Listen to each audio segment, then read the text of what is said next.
Well, President Trump took to Twitter this morning to defend his decision to fire FBI Director James Comey. Mr. Trump said, quote, James Comey will be replaced by someone who will do a far better job bringing back the spirit and prestige of the FBI. The president went on to say Comey lost the confidence of almost everyone in Washington, Republican and Democrat alike. When things calm down, they will be thanking me. Let's bring in Toluse Olorunnipa. He's a White House reporter for Bloomberg News, and he joins us now from the White House. So, Tolu, thanks for being with us. Let's begin with the timing here. The justification given for Comey's firing relates back to his handling of the Clinton email investigation. That was ongoing in 2016. Why make this move now?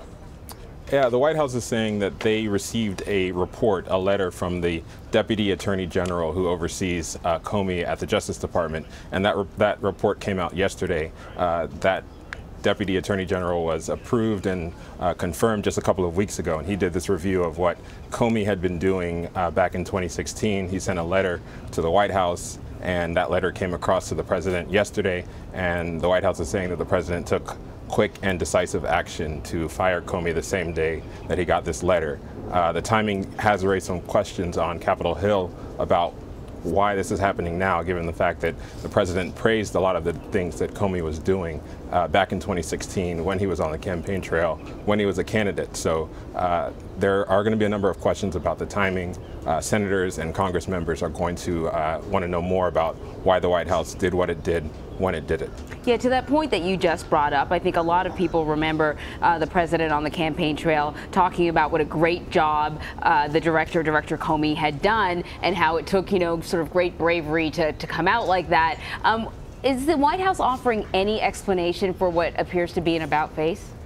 They're not really. We actually saw from one of the spokespeople from the White House this morning doing morning TV. They were asked specifically, does the president stand by those statements where he said Director Comey was courageous and showed a lot of guts in doing what he did during the course of the Clinton investigation? And the White House is saying that yes, he actually does still stand by those statements, but they're also saying that there's a difference between being a candidate and being on the outside and being the president, being on the inside and getting new information from the Deputy Attorney General. They're saying that that has changed the president's perspective on whether or not Comey could lead the department going forward. And they've tried to make it very clear that they don't believe that Comey was fired because of the Russia investigation that he's leading. They're trying to steer reporters and members of Congress away from that line of questioning because the timing does seem a bit curious, that after Comey announced that he was going to be leading this investigation into ties between Russia and the Trump campaign,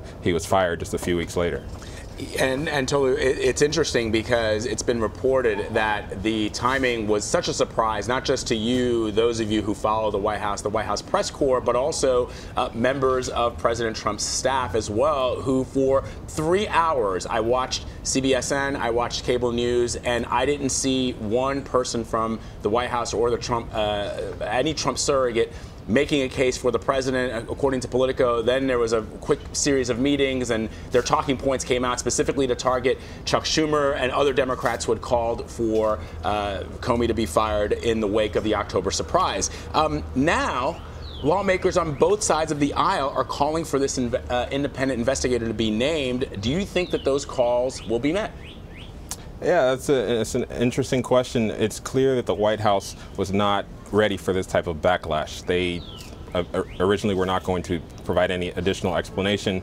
They sent a lot of reporters home last night saying that Sean Spicer wasn't going to do any more press availabilities. And then as this backlash started to grow over the course of last night, they sent several people out in front to talk about this. So I think they are now starting to deal with what they have learned is going to be a major backlash and is going to be interpreted by members on both sides of the aisle as a major departure from what we're used to here in Washington. And that could lead to a select committee or some kind of special independent investigation, because we do have Democrats and Republicans calling for that and calling for the White House to explain itself further about why they fired the director of the FBI who was leading an investigation into the president's campaign. All right, Toluse Olorunnipa of Bloomberg News. Thank you, my friend. We appreciate it. Thank you.